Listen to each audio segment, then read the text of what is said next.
নিশ্চিত করে সিজদায় লুটিয়ে পড়েছেন মরক্কোর ফুটবলাররা। সৃষ্টিকর্তার প্রতি বিশ্বাসের জোরেই হয়তো হাকিমিরা টিকে গেলেন।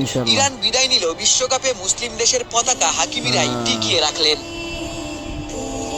বিশ্বকাপের নকআউটে নেদারল্যান্ডস ও মরক্কো আসরের অন্যতম সেরা ম্যাচটি উপহার দিয়েছে। আক্রমণ পাল্টা আক্রমণে গোটা ম্যাচ মাতিয়ে রেখেছে। নির্ধারিত 90 মিনিটে 1-1 গোলের সমতা ছিল। এক্সট্রা টাইমেও কেউ কাউকে হারাতে পারেনি। ম্যাচের ভাগ্য নির্ধারিত হয় টাই ব্রেকারে।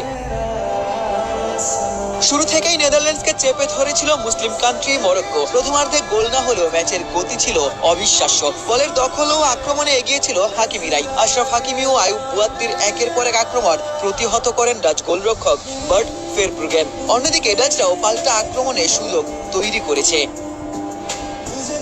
তবে দ্বিতীয়ার্ধে ম্যাচের মোড় ঘুরে যায়। 72তম মিনিটে কোরি গ্যাপকো দারুণ ফিনিশিং এ নেদারল্যান্ডসকে এগিয়ে দিয়েছিলেন। ব্যক্তিগত কঠিন সময়েও গ্যাপকো ডাচদের ম্যাচ জয়ের স্বপ্ন দেখান। গোল খেয়ে মরক্কো আক্রমণের মাত্রা আরো বাড়িয়ে দেয়। মরক্কোর অবিশ্বাস্য চাপে অবশেষে অ্যাডেড টাইমে হাকিমিরা ম্যাচে ফেরেন। কর্নার থেকে দারুণ হেডের জাল খুঁজে নেন ডিফেন্ডার ইসা দিওপ। শেষ পর্যন্ত 120 মিনিটেও সমতা না ভাঙায় দুই দলকে অপেক্ষা করতে হয় টাইব্রেকারের নাটকের জন্য।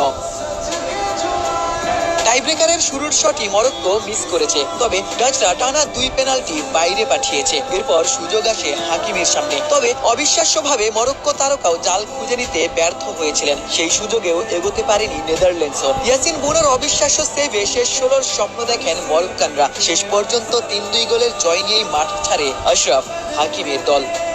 রাখে আল্লাহ মারেকে অবিশ্বাস্যভাবে